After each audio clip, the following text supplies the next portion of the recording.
Estudo alerta que Manaus pode ter novo pico de coronavírus em julho e agosto. FVS aponta 321 novos casos de Covid-19 no Amazonas. Total de mortos chega a 2.671. Bolsonaro diz que o governo não tem como manter auxílio de R$600. Vacina britânica contra a Covid começa a ser testada em São Paulo. Brasil chega a 1.111.348 casos de Covid. Casos de coronavírus no mundo passam de 9 milhões. Donald Trump suspende emissão de visto de trabalho para estrangeiros. Bispos e pastores da Igreja Universal em Angola tomam controle de templos e rompem com direção brasileira que é acusada de evasão de divisas. Assaltante é baleado por justiceiro e pede socorro em hospital. É o Jornal da Manhã, 71 anos no ar, que começa agora.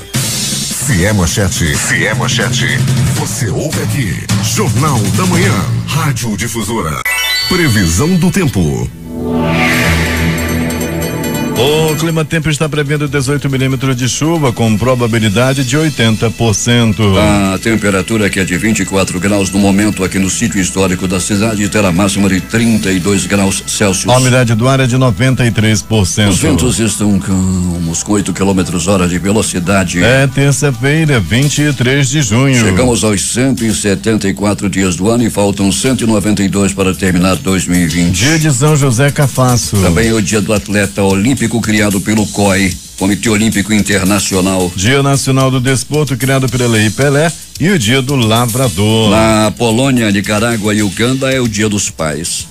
Esta é a edição 44.735 do Jornal da Manhã. Parece que começou a vazante do Rio Negro, que desceu 2 centímetros, marcava a leitura de ontem no porto de Manaus, deixando seu nível em relação ao mar em 28 metros e 49 centímetros. São normais operações de pousos e decolagens nos aeroportos Eduardo Gomes no Militar de Ponta Pelada. Os fatos marcantes da história. 1894, fundação do Comitê Olímpico Internacional na Sorbonne, em Paris, por iniciativa do Barão Pierre de Coubertin. Em 1961, Guerra Fria, entra em vigor o Tratado da Antártida, que estabelece a Antártida como uma reserva científica e proíbe a atividade militar naquele continente. 2016, Reino Unido aprova um referendo à sua saída da União Europeia, 52% a 48%. Agora 5:53. Local. Sejam bem-vindos ao Jornal da Manhã. Bom dia, Eduardo. Bom dia, Paulo. Bom dia ao sonoplasta Hernani Sampaio e bom dia ao repórter Alberto Pellegrini. Bom dia Paulo Guerra, bom dia PC, bom dia Eduardo Silva, bom dia você ouvinte do Jornal da Manhã. Pellegrini, podemos dizer que tivemos uma noite de tranquilidade na cidade, apenas um homem morreu no hospital, Pellegrini? Podemos sim, Paulo, uma noite madrugada tranquila, das mais tranquilas na cidade. Nós observamos que no Instituto Médico Legal a movimentação foi bem tranquila, Paulo Guerra, com apenas um registro, o mesmo acontecendo aí nas ruas. A movimentação pronto-socorro também foi bem tranquila. Pellegrini, esse assaltante, um rapaz novo ainda, cometeu um assalto e estava passando uma motocicleta. Ele conseguiu se evadir, mas o pneu estava furado. Ele deixou a motocicleta, jogou a motocicleta e correu para o hospital, Pellegrini.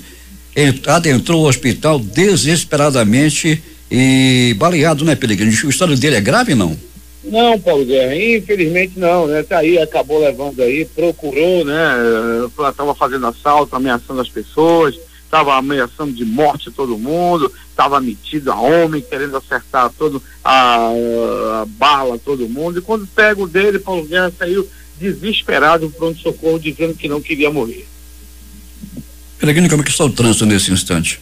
Movimentado, Paulo, principalmente na Avenida Grande Circular, a famosa Altasmirim nesse momento, Paulo. Movimentação é muito intensa por parte dos transportes, dos motoristas de transporte especial, os carros do transporte especial que se movimentam na Avenida Grande Circular nesse momento. Além, Paulo, da Grande Circular ter nas proximidades do Terminal 4 e o Terminal 5, fazem dessa avenida nesse momento, Paulo Guerra, a avenida com maior fluxo de veículos no momento. Porém, sem semáforos apagados, nenhum tipo de acidente, tá tudo tranquilo por aqui, Paulinho. O céu aqui sobre o sítio histórico da cidade está claro, Pellegrini, e onde você se encontra? Começando também a ficar claro, Paulo, já está demonstrando que não tem tempo de chuva por aqui não, apesar de ter um ventinho fresco, de ter uma brisa gostosa, mas o céu já começa a brilhar nesse momento. Pellegrini volta daqui a pouco e conta tudo o que aconteceu nas últimas horas na cidade. Bom trabalho para você. Muito bem, Paulo Guerra. Daqui a pouquinho voltaremos sim com essas e outras informações. 5h56 em Manaus. Desde ontem, os candidatos que tiveram os exames teóricos suspensos por conta da pandemia de Covid-19 já podem consultar a nova data para a realização da prova direto no site de serviços do Departamento Estadual de Trânsito do Amazonas. O retorno dos exames teóricos está marcado para o dia 6 de julho, no quarto ciclo do retorno das atividades não essenciais. A aplicação das provas teóricas está suspensa desde o dia 20 de março, quando as atividades foram interrompidas por conta do avanço do coronavírus no estado. Professores, pedagogos e gestores da Prefeitura de Manaus, responsáveis por mais de 242 mil estudantes, irão participar de uma semana de acolhimento promovida pela Secretaria Municipal de Educação. O Mosaico Cultural da Educação Online, que acontecerá na próxima quinta-feira até o dia 3 de julho, é também um reconhecimento pela dedicação desses profissionais ao projeto Aula em Casa, executado durante a pandemia do novo coronavírus. A Secretaria de Estado de Cultura e Economia Criativa realizará a partir do dia 30 próximo reuniões com a classe artística para esclarecimentos sobre o projeto de lei chamada Lei Aldir Blanc, que espera por sanção presidencial e visa transferir para estados e municípios 3 bilhões destinados a trabalhadores da cultura, artistas e pequenas empresas do setor. Em 78 dias, o Sistema de Transferência de Emergência Regular, o SISTER, da Secretaria de Estado de Saúde, Suzan, promoveu a transferência de 1.888 pacientes em estado grave, suspeitos de síndrome respiratória aguda grave, o SISRAG, e Covid-19 entre unidade de saúde da capital e de unidade do interior para Manaus. Os dados compreendem o período de 25 de março a 11 de junho. O Ministério da Educação tornou sem efeito a portaria assinada pelo ex-ministro Abraham Weintraub, que acabava com incentivo às cotas para negros, indígenas e pessoas com deficiência em cursos de pós-graduação. A revogação foi publicada no início da madrugada de hoje, terça-feira, no Diário Oficial da União, e foi assinada pelo ministro interino da pasta, Antônio Paulo Vogel de Medeiros.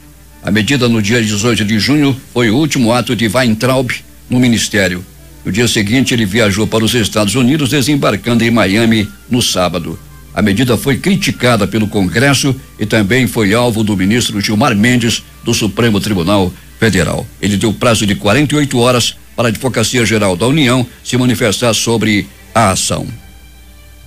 A Agência de Defesa Agropecuária e Florestal do Estado, seguindo as diretrizes do Programa Nacional de Controle e Erradicação da Brucelose e Tuberculose Animal do Ministério da Agricultura, Pecuária e Abastecimento, informa que o prazo para o cadastro de médicos veterinários para a realização da vacinação contra a brucelose em fêmeas bovídeas no Amazonas foi prorrogado até o dia 30 de junho. O cadastramento é necessário para os profissionais continuarem atuando no processo de controle e prevenção da brucelose no estado. Temos informações de Manacapuru, onde está o repórter José Alberto Zegdeg. Muito bem, Paulo Guerra. Vamos às informações do boletim da Covid-19 expedido no dia de ontem, 22 de junho. De acordo com a vigilância epidemiológica do município, Manacapuru apresenta 2.897 pessoas recuperadas do novo coronavírus, 698 por alta médica e 2.199 foram fora do período de transmissão. São 3.090 casos confirmados com 70 casos ativos. O município ainda contabiliza 123 óbitos e não há registro de óbito em investigação. 7 pacientes continuam internados, 50 pessoas aguardando o resultado e 4.188 casos descartados. Bem, Paulo, os números continuam baixando, mas a recomendação é não baixar a guarda. Por isso, os especialistas em saúde continuam pedindo que o isolamento social continue. Só sair de casa se necessário, usar sempre a máscara, álcool em gel e lembrar sempre de lavar bem as mãos com sabão. Somente dessa forma, o SARS-CoV-2 fará menos vítimas. E mudando de assunto, Paulo, com a chegada do verão, está de volta também os trabalhos das obras de duplicação da AM 070. trechos da estrada estão recebendo terraplanagem, com realização de compactação do solo para receber o pavimento asfáltico. As obras de duplicação da M070 estiveram paradas por um longo tempo e, segundo informações dos responsáveis, a paralisação deve-se ao período chuvoso que impediu a continuidade das obras. Mas os responsáveis garantem também que, com a chegada do verão, os trabalhos já iniciaram e vão continuar até a conclusão da obra, que está previsto para dezembro deste ano.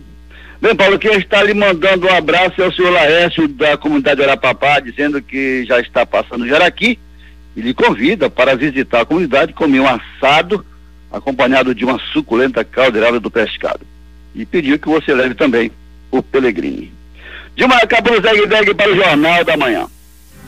6h05 em Manaus. O Ministério Público Federal recomendou a 16 municípios do Alto e Médio Solimões, no Amazonas, a adoção de medidas para garantir segurança alimentar e subsistência, em especial das comunidades indígenas e tradicionais, a fim de reduzir o deslocamento dessas populações aos centros urbanos e assegurar seu isolamento social para a prevenção da disseminação do novo coronavírus. Os municípios de Alvarães, Abaturá, Benjamin Constant, Carauari, Coari, Fonte Boa, Japurá, Juruá, Jutaí, Maranhão, São Paulo de Olivença, Santo Antônio do Içá, Tabatinga, Tefé, Tonantins e Uarini devem articular ações integradas, preferencialmente com a criação de comitês municipais de emergência para combate à fome ou similar, incluindo as respectivas secretarias de assistência social, saúde, educação e órgãos indigenistas, como a Fundação Nacional do Índio, FUNAI, e o Distrito Sanitário Especial Indígena. Após 8 anos sem realizar o leilão de bens do Fundo Nacional Antidrogas, a Secretaria de Justiça, Direitos Humanos e Cidadania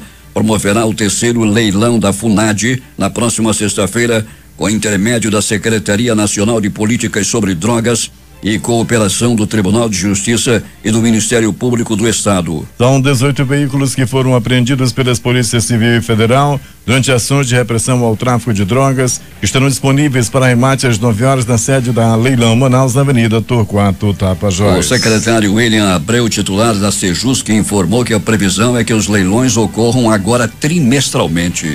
Em coletivo de imprensa, a Arquidiocese de Manaus divulgou as medidas que serão adotadas pelas igrejas católicas durante a reabertura gradual das suas atividades na manhã desta segunda-feira na área externa do Centro Arquidiocesano São José. E de acordo com Leonardo Steiner, arcebispo metropolitano de Manaus, o processo inicia nesta quarta-feira com a abertura das igrejas para orações práticas, devocional, pessoal, sem a concentração de pessoas. As celebrações de missa serão retomadas no domingo, dia 28, com restrições. No próximo dia 28 iniciam as celebrações com um número limitado de agentes e algumas pessoas. A lotação será de 30%. As missas terão uma duração no máximo 1h30 e os intervalos serão de no mínimo 5 horas. O uso-se de máscaras é obrigatório e na própria igreja será disponibilizado álcool em gel 70% antes e depois das celebrações. Outras medidas adotadas pela Igreja Católica, segundo o arcebispo Steiner, é que só poderão participar pessoas fora do grupo de risco e crianças acima de 12 anos. Nas igrejas serão colocadas orientações em locais visíveis para informar os fiéis. A comunhão será distribuída exclusivamente nas mãos. As hóstias serão colocadas na palma, evitando contato de cera. A hora em Manaus. 6h07.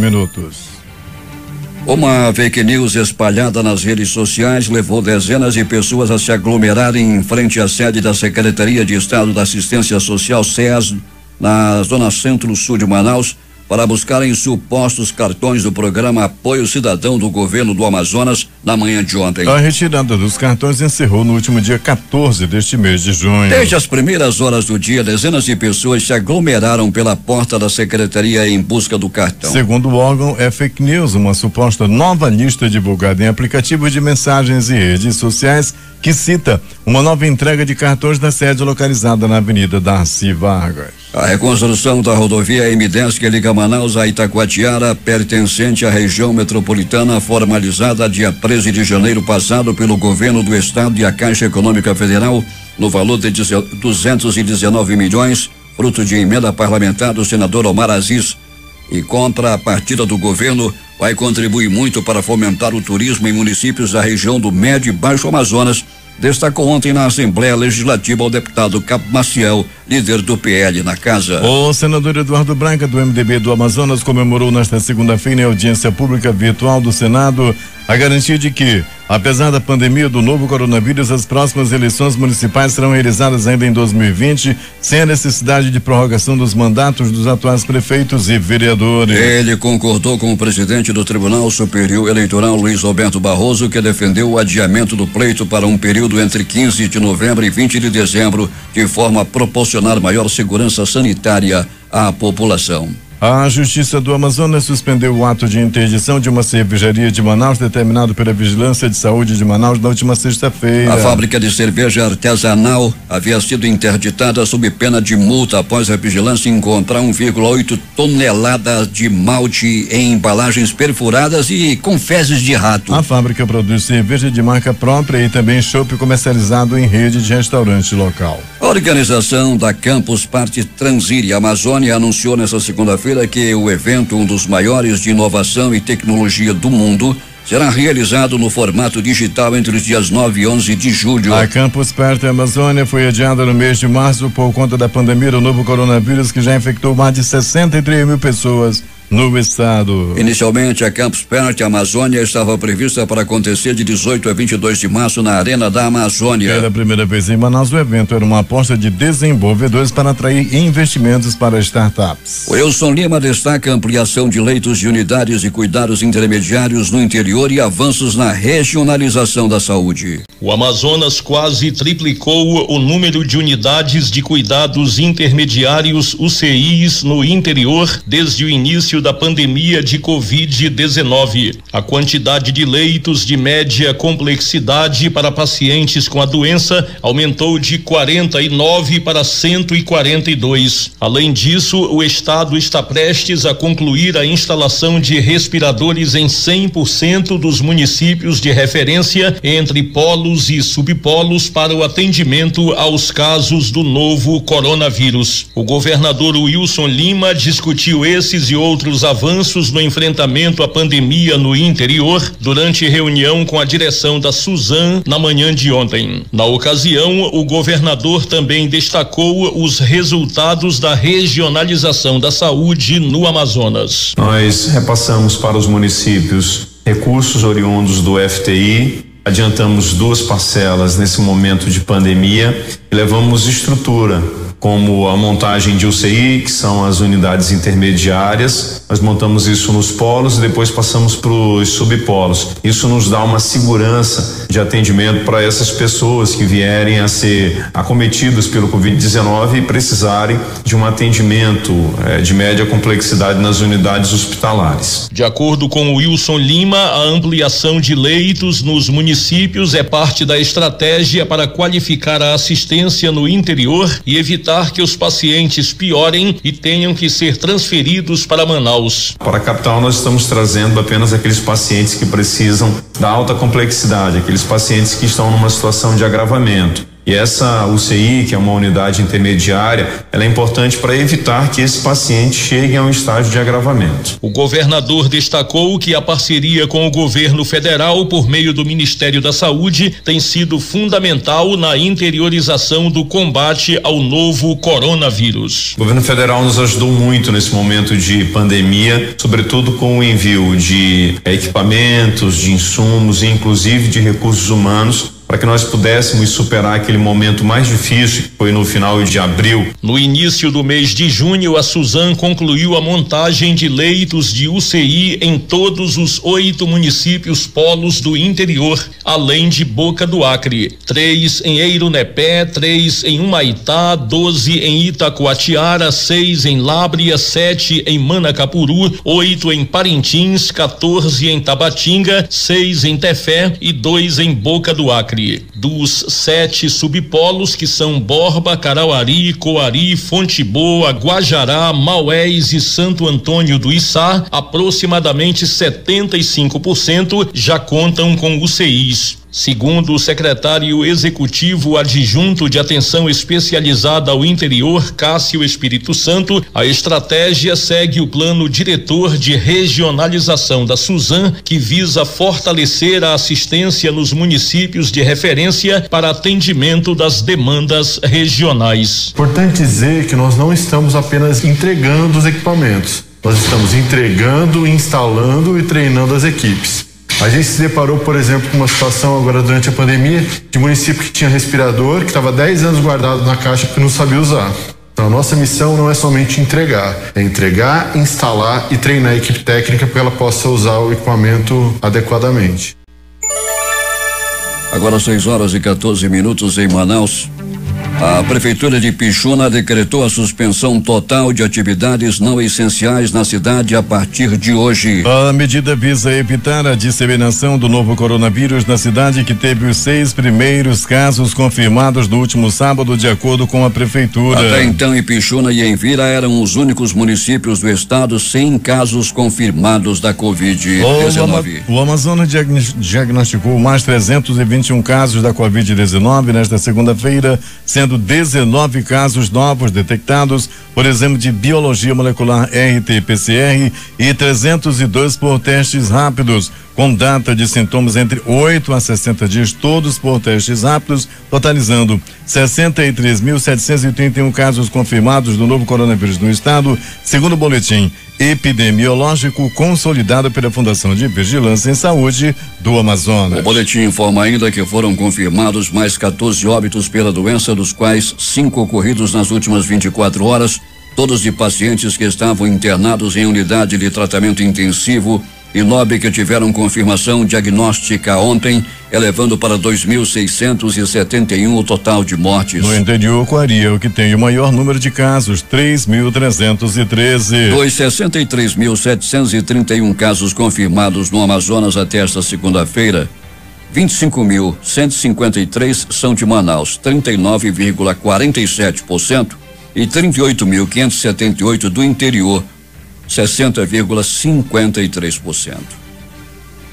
Um novo estudo desenvolvido por professores da Universidade Federal do Amazonas aponta para o risco de outro pico no número de casos de Covid-19 em Manaus nos meses de julho e agosto, maior do que o anterior, quando o sistema de saúde pública colapsou. Para os pesquisadores, a redução na quantidade de casos confirmados desde o início deste mês pode levar a uma falsa sensação de segurança para a população. De acordo com os dados analisados, a estimativa é que a capital teria atingido um pico de cerca de 110 mil casos ativos da doença, somando testados, não testados e assintomáticos no dia 15 de abril, e que no dia 27 de maio havia aproximadamente 25 mil pessoas infectadas. A projeção para o próximo pico é de mais de 200 mil infectados simultaneamente em Manaus. O estudo foi feito com base no plano de reabertura gradual do comércio de Manaus, divulgado pelo governo estadual. Desde 1º de junho, 2 ciclos do planejamento já foram cumpridos, permitindo a retomada de alguns serviços não essenciais, além da permanência de clientes dentro de restaurantes. Os dados apontam que em torno de 13 a 18% da população já tenha sido infectada pelo novo coronavírus. Polícia. Fabiano Queiroz dos Santos, de 18 anos, foi baleado na tarde de ontem por um justiceiro não identificado, supostamente após tentar cometer um assalto na zona leste da cidade. De acordo com a polícia, um homem não identificado, ao perceber a ação do suposto assaltante, reagiu atirando contra ele, que acabou correndo até o Hospital Platão Araújo para pedir ajuda. A polícia contou que Fabiano chegou até as proximidades do hospital em uma motocicleta modelo Honda Fan 150 de cor preta e placa PHA 7725, mas como o pneu furou nas proximidades de uma agência bancária, ele abandonou o veículo e foi correndo com o apoio de um morador de rua até o hospital. Ao dar entrada no centro cirúrgico, a polícia informou que foi constatado que ele havia sido atingido por 2 disparos de arma de fogo, sendo um no abdômen e um no braço. Segundo a polícia, Fabiano estava acompanhado de um comparsa no momento da suposta tentativa de assalto. O outro homem estava com uma arma de fogo e acabou conseguindo fugir a pé. Pellegrini, esse assaltante não corre risco de morte, né, Pellegrini? Não, Paulo, não, né? Depois de ser muito bem atendido na unidade de saúde onde ele procurou, Paulo, lá no Platão, ele já não já não corre risco de morte, né? Foi muito bem atendido, mas no momento em que chegou Paulo, ele chegou em estado grave e por muito pouco, durante a cirurgia, ele não passava dessa para pior. Peregrino, ontem fizemos um apelo aqui do senhor João Pinto Bernardo, morador de Iranduba, para que o seu neto Rafael da Silva Coutinho fosse internado, e depois tivemos a confirmação de que uma vaga seria disponibilizada para ele lá no Joãozinho, já que ele informava que não havia conseguido. Mas o que aconteceu na realidade depois, Peregrino? Pois é, Paulo, a doutora Michele Pimentel, que é diretora do pronto-socorro Joãozinho, imediatamente fez contato com a família, Paulo Guerra, e deixou a sua unidade à disposição. E o detalhe, Paulo, que apesar da reclamação da família, nenhum registro de pedido de internação foi feito por parte dos pais dessa criança ao pronto-socorro Joãozinho. Ainda assim, todas as providências foram tomadas, a doutora Michele procurou fazer um levantamento da situação da criança, Paulo, que está internada, lá no pronto-socorro Delfina Vice, não me falha a memória, e tem um dreno, né, no pulmão. A criança também contraiu Covid-19 e infelizmente o estado dela é muito grave, Paulo. E para fazer uma remoção de uma criança entubada de uma unidade hospitalar para outra é uma operação que requer muito cuidado, Paulo. Pois ela está com uma drenagem e está com secreção dos pulmões, se o aparelho ainda está dentro dele. O garoto está, como disse o Peregrini, em estado grave. E a remoção não pode ser feita ainda, Peregrini, porque ele está com Covid também, né?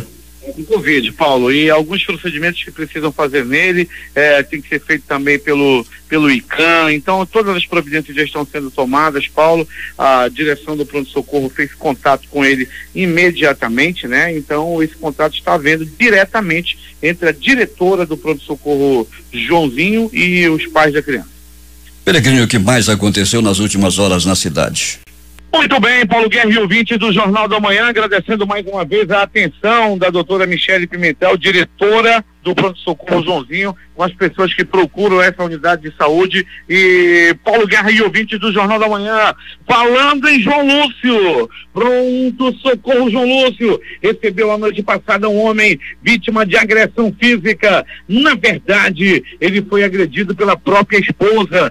Segundo as primeiras informações, ontem à noite, Paulo Guerra, ele estava sentindo que sua esposa estava meio diferente pro lado dele. Ele chegou, ela não esquentou a janta, ele tomou banho, ela não levou a toalha. Ela era acostumada a fazer tudo isso, o tratava muito bem, sendo que a noite passada ela estava esquisita, Paulo Guerra e ouvintes. E quando ele deitou, quando ele foi dar uma relaxada, foi barbaramente agredido com um martelo. Ela jogou um martelo em direção do marido.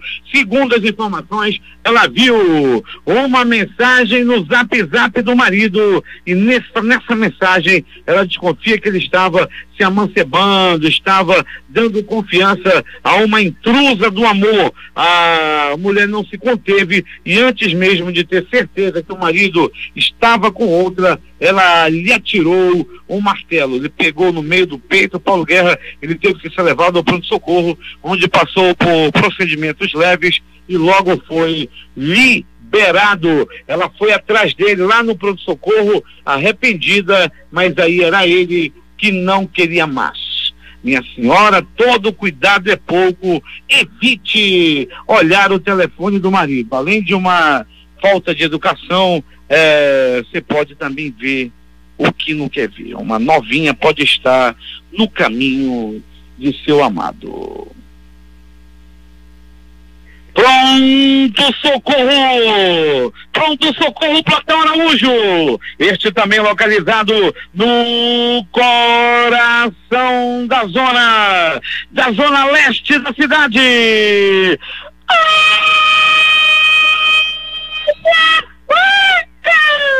Olha a faca, olha a faca, olha a faca, olha a morte! Com uma profunda facada no abdômen, uma facada no bucho. O homem deu entrada ontem, era por volta de 23h30. As informações dão conta de que ele foi atingido com uma facada por um conhecido, por um homem que ele já conhecia. Ele deu entrada no pronto-socorro aos gritos, dizendo que não queria morrer. Daí entrou em ação os anjos da vida, os médicos, os enfermeiros, os técnicos de enfermagem trabalharam nesse homem e o salvaram. Não é dessa vez que ele vai partir dessa para pior. Ele não diz de jeito nenhum por que o outro deu uma facada nele. Não se sabe ainda o motivo pelo qual ele levou essa facada. Não se sabe o porquê. Ele não quis dizer de jeito nenhum por que ele te deu uma facada. Não deixa isso pra lá, mas ele vai ter que falar na hora que a polícia fizer um interrogatório nele. Tem que dizer por que levou essa facada. Eu tô desconfiando que tem algum teria que ter, sabe, Hamilton, assim, quem sabe um já não gosta do outro, né? Já não tiveram alguma coisa, aí houve um desentendimento. Eu acho que tem coisa de amor entre esses dois aí. Eu tô só desconfiando. Eu acho que um já se amancebou com o outro. Por isso, essa briga que pode ter sido, na minha opinião, um crime passional. Ainda de pronto socorro, Paulo Guerra e ouvintes do Jornal da Manhã. Um homem deu entrada no pronto-socorro vítima de agressão física. Ele apanhou a murros, chutes, socos, pontapés e algumas bicudas na cabeça. Segundo as primeiras informações, Paulo Guerra e ouvintes do Jornal da Manhã, esse homem estava envolvido em um quarteto amoroso. Acreditem, esse homem tem 3 namoradas, a esposa, uma amante e uma terceira, tudo na mesma instância que ele mora, num conjugado aí de kitnets na área do bairro de São José. As informações dão conta que esse homem tem a esposa, se relacionava também com a sogra, daí apareceu uma vizinha do lado também, ao qual ele estava namorando. A sogra descobriu tudo, contou para a filha, e a filha também naquele momento descobriu que a mãe dela também tinha um relacionamento com ele. O gostosão da zona leste da cidade é um homem de aproximadamente 70 anos de idade, barba branca, cabelo branco no peito e gosta de mostrar um cordão de ouro. Anda de carro bonito, num carro importado, e as informações dão conta que é um verdadeiro Dom Juan, um predador que gosta de ter várias mulheres. E ontem, Paulo Guerra e ouvintes, ele apanhou das 3. Pega ali. Você que tem intrusas do amor na sua vida, todo cuidado é pouco. Ô menino lindo! Conheço. De polícia! Paulo Guerra e ouvintes do Jornal da Manhã, Polícia Militar, Polícia Civil na rua. E com isso, Paulo Guerra, operações são realizadas em toda a cidade. Está terminando nesse momento uma grande operação na área central da cidade, bairro do Bariri, bairro da Matinha, estão aí sendo monitorados pela polícia, várias viaturas na área, estão aí à procura de muitos traficantes e vendedores, os caras que gostam de vender drogas, esse aviãozinho, e também combater os roubos que têm acontecido naquela área. 24ª SICOM na operação, tanto no Bariri quanto no bairro da Matinha. Estou sabendo que já foi encontrado uma quantidade de óxido nessa operação que está ocorrendo, está sendo finalizada, na verdade, nesse momento. Um motorista de caminhão de 34 anos foi vítima de assalto na noite de ontem. Era por volta de 19h30 na Avenida Altasmirim, na Zona Leste. 2 criminosos armados roubaram a motocicleta no momento em que ele parou no semáforo. Ele é motorista de caminhão, mas estava de moto, tá entendendo a parada? Ele é motorista, mas tinha a moto dele, e quando parou no sinal, lá na área da Zona Leste da cidade, a vítima contou que estava voltando do trabalho, quando parou no semáforo, acabou sendo abordado por dois bandidos. Os assaltantes foram logo pegando a chave da moto e encostando em uma arma na cabeça dele. Pegaram o celular, subiram na motocicleta e tomaram rumo ignorado. Quem souber a informação da moto dele que foi roubada é uma moto Fan 125 de placa NPA 7752, Quem tiver, né, pode entrar em contato com a polícia se você souber dessa moto Fan NPA 775 Agora, as notícias do Instituto Médico Legal. Saiba agora quem foi para a pedra nas últimas horas na cidade. E atenção, Paulo Guerra e ouvinte do Jornal da Manhã, atenção. Tudo parecia tranquilo a noite passada. Instituto Médico Legal sem nenhum registro. Pronto-socorro João Lúcio, pronto-socorro Platão Araújo. 28 de agosto a movimentação era tranquila. A maioria das pessoas estava assistindo a novela, no momento em que na novela estava mostrando o René Drummond estava inaugurando o seu restaurante brasileiríssimo. Todo mundo estava assistindo a novela. Nessa hora, Paulo Guerra, no mesmo momento em que a Tereza Cristina estava entrando no restaurante, no pronto-socorro João Lúcio, estava dando entrada um homem até o presente momento não identificado. A vítima aparenta entre 25 a 30 anos. Ele chegou sem identificação, sangrando muito, ferido a tiros. Ele chegou no Bico do Urubu, já estava mais pra lá do que pra cá, já estava de passaporte carimbado. O motor da morte já estava pronto para receber mais um passageiro. Era esse homem baleado, e as informações dão conta, Paulo Guerra e ouvintes do Jornal da Manhã, de que esse homem, apesar de não ser identificado ainda, trata-se de um homem que não é boabista, trata-se de um homem que estava envolvido em ocorrência policial. Há quem diga que ele já partiu tarde, era bandido e deu entrada no pronto-socorro. Estamos levantando as informações, já temos algumas a mais, vamos esperar a confirmação daqui a pouco para trazer mais informações dessa vítima, desse homem que levou bala e acabou morrendo lá no pronto-socorro João Lúcio. O Instituto Médico Legal realizou nas últimas 24 horas 43 exames de corpo de delito. E essas foram as notícias da noite madrugada. Onde o passarinho da morte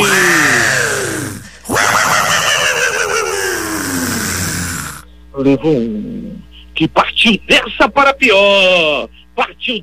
pior ao estar cometendo crime. E quando o passarinho da morte pega um bandido, ele canta mais suave, ele canta mais bonito. As informações são essas, Paulo Guerra, da noite e madrugada.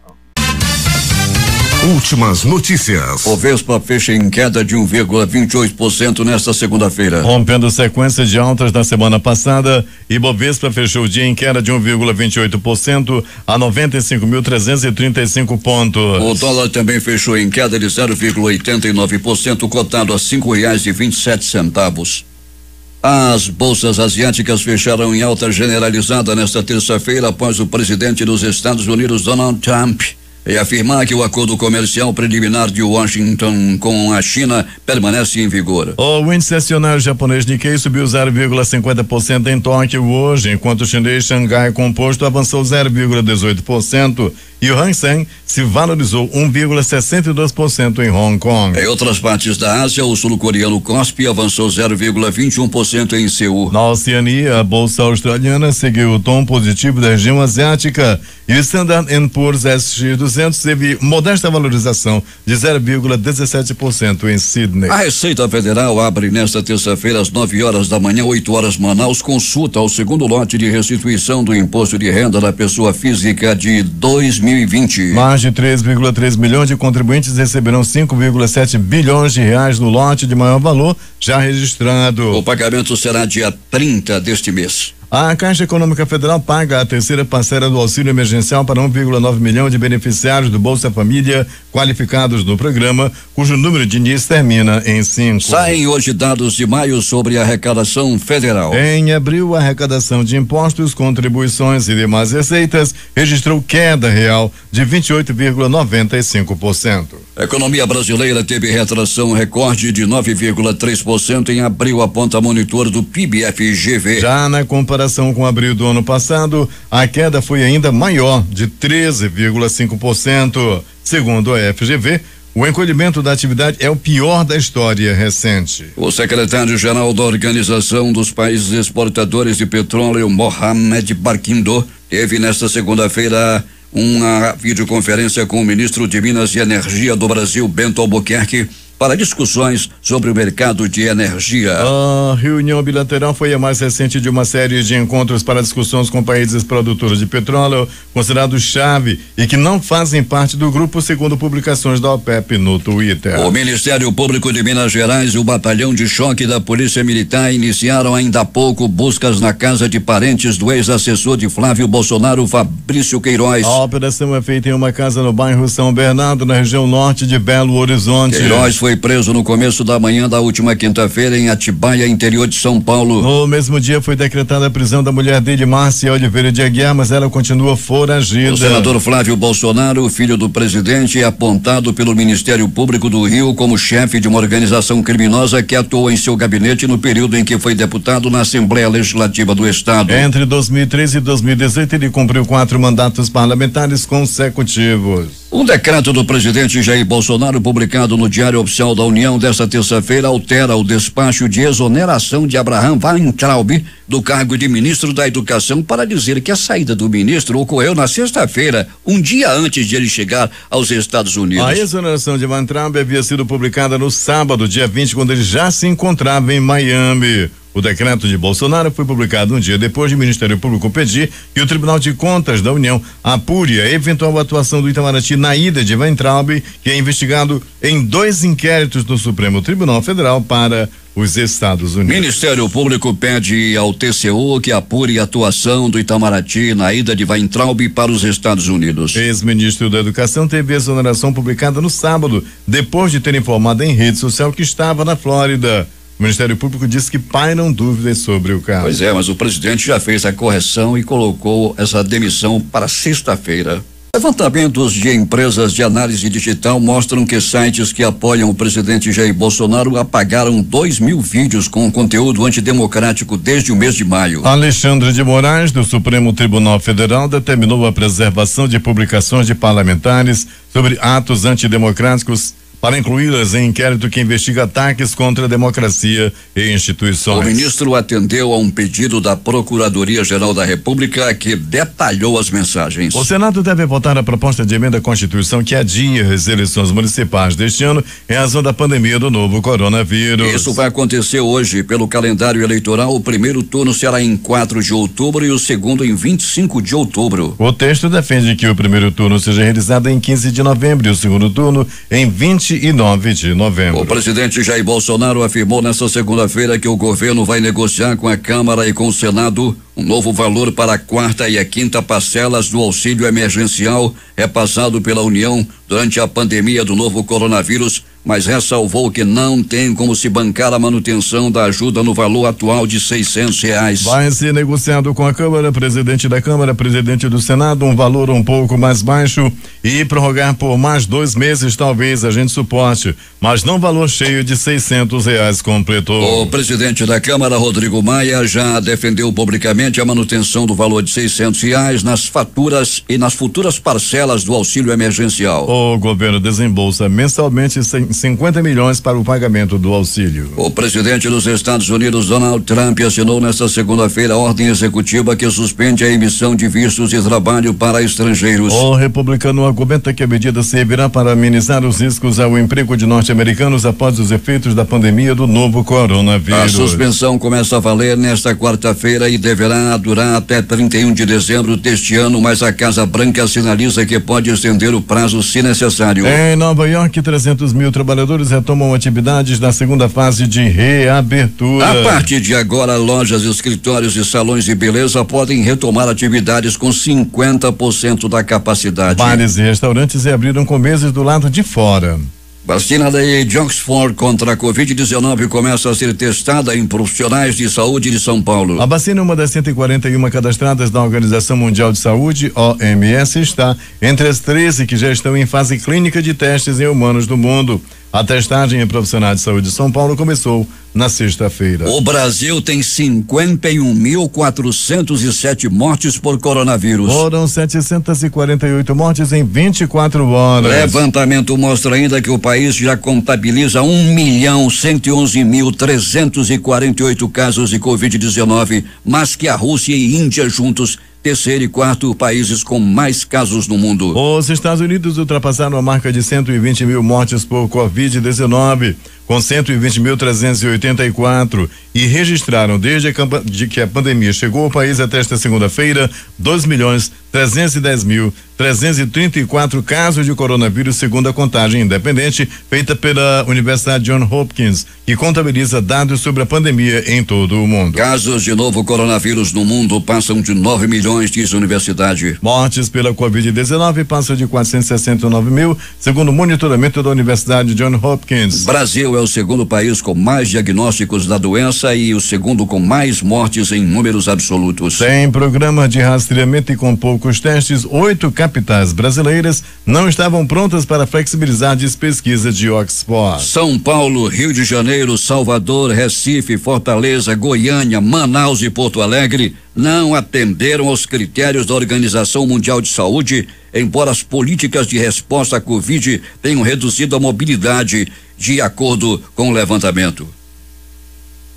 Um grupo de bispos e pastores da Igreja Universal do Reino de Deus em Angola informou ter assumido na segunda-feira o controle de 35 templos da instituição em Luanda e cerca de 50 em outras províncias do país, como Luanda Norte, Huambo, Benguela, Malange e Cafunfo. A Universal é liderada pelo bispo brasileiro Edir Macedo e está presente hoje em mais de 95 países com cerca de 10 mil templos. Tem 500 mil fiéis em Angola. Os religiosos angolanos declararam ruptura com a gestão aqui do Brasil. É um movimento sem precedentes que começou em novembro de 2019 com a divulgação de um manifesto com críticas à direção brasileira da igreja. O controle da Universal em Angola será assumido agora, segundo o grupo rebelado, pelo bispo Valente Bezerra Luiz, então vice-presidente da igreja. Eles dizem que a igreja no país passará a ser chamada de Igreja Universal de Angola. Os dissidentes dizem já ter o comando de 42% dos templos. Os bispos e pastores angolanos acusam a direção brasileira da igreja de evasão de divisas, expatriação ilícita de capital, racismo, discriminação, abuso de autoridade, imposição da prática de vasectomia aos pastores e intromissão na vida conjugal dos religiosos. 6h50 em Manaus. Agora os destaques de capa dos principais jornais do país nesta terça-feira. O Globo, Rio de Janeiro. Canais bolsonaristas retiraram 2,1 mil vídeos de YouTube neste mês, indica levantamento. A Folha de São Paulo estampa. Procuradoria quer que governo suspenda salário de Moro por quebra de quarentena. O Estado de São Paulo. O novo advogado de Flávio já defendeu Cabral e acusado de tortura na ditadura. Planalto Central, capital da República, Correio Brasiliense. Militares montam operação de guerra para salvar governo Bolsonaro. Valor econômico. Moraes Real, possibilidade de associação criminosa em atos antidemocráticos. Estado de Minas. TCU aponta irregularidade de 400 milhões do Ministério da Economia. Jornal do Comércio no Recife. Maior parte das igrejas segue fechada em primeiro dia de reabertura de templos em Pernambuco. Fortaleza, Diário do Nordeste. TSE propõe campanha mais longa com eleições municipais adiadas. Porto Alegre, 0 hora. Marquesan deve fechar comércio, indústria e serviços não essenciais em Porto Alegre. Edições impressas locais, o centenário Jornal do Comércio. Falta madeira legalizada no mercado de Manaus. A crítica. Suspeita de rachadinha na Câmara. Em tempo. A Amazônia perderá 3 vezes o estado de São Paulo com queimadas. Essas foram as principais notícias de ontem e as primeiras de hoje. Está terminando o Jornal da Manhã. Participaram desta edição Reportagens José Alberto Zegdeg, J.A.I. e o noticiário policial com Alberto Pellegrini. A sonoplastia de rádio foi de Hernandes Sampaio e Hamilton Cabral. Apresentação Eduardo Silva e Paulo Guerra.